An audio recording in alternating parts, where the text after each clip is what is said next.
This is in your little nook. There's no longer a couch there. It's now my meditation quadrant. Like, when did I decide that was cool hair? That's kind of the hair I have. No, yours, well, okay, looking like that, yes. They're like, what the fuck? Witness.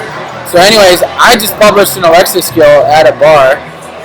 I made some edits to the language model. Then I used the awesome command line skills that Samir and Pat built. And then my app is now in review. First time I heard about Asian Glow was down in Houston. Houston? Seriously? Yes. A kid from Georgia Tech, we were at a Chinese buffet, and he says, people always tell me I have Asian Glow really bad. His face was so red, he was definitely drunk, and you could just see the Asian Glow on his face. I've never heard the term before. But you right now, it's like, you see it. You see the smile, you see the rosy cheeks. Asian Glow. That's all. Alright, Zach. What?